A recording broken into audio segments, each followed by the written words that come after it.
guys, it's Hannah and I'm coming at you today with a very timely vlog about organization and some of my organizational tips because it is winding down to the end of the semester, which means that things are winding up.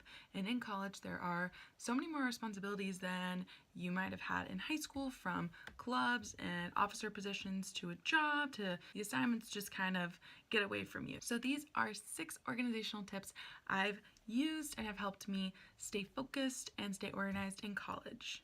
Number 1 seems pretty obvious, but it's to get a planner. Being able to physically write down your assignments will not only help you remember without even looking at your planner, but it also just helps to structure your day and see how much you have going on, etc. 2 is using Google Docs. I've talked about this in a video before, but I love Google Docs because you can access it on any assignment. One time I was out with my friends and I was like, oh no, I have to turn in this assignment in like the next hour or two, and I was able to turn it in because I had my phone and because I had Google Docs, and I didn't have my laptop because my laptop was at home.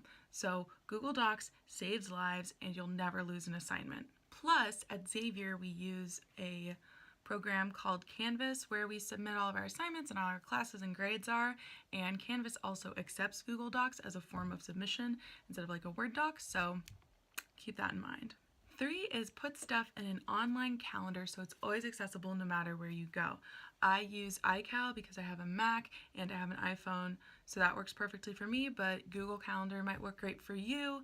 I feel like actually putting things in a calendar and having things alert to me and being able to see it kind of all at once is very helpful in figuring out events and meetings and when I work, and when things are due, I'll put in big assignments like research papers into my calendar to just keep things in view. Speaking of your phone, number 4 is to keep it on the opposite side of the room when you're trying to get stuff done. This includes going to sleep. I know people often say that you should charge your phone on the opposite side of the room when you sleep so you're not tempted to be on it as you're falling asleep. This also works for studying.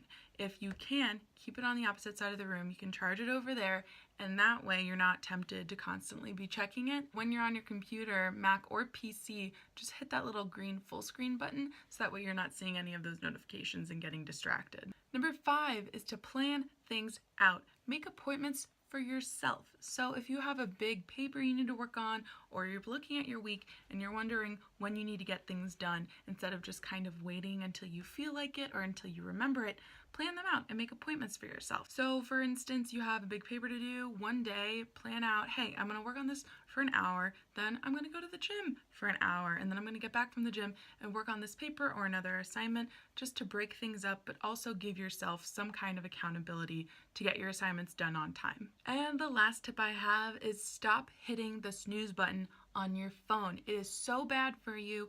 It confuses your body, and scientifically it makes your body feel like it's under attack or like being disrupted if you keep hearing your alarm going off when you already thought it was off. It tricks your body into thinking it can go back to sleep, and so you will end up falling back into a deeper sleep, only waking up to be even more tired than you would have been if you had just not hit the snooze button at all. I am extremely guilty of this, but it is so helpful when you don't hit the snooze button and you just get up. You'll be way more awake, way faster than if you were to hit the snooze button. So those are all my tips for organization and productivity.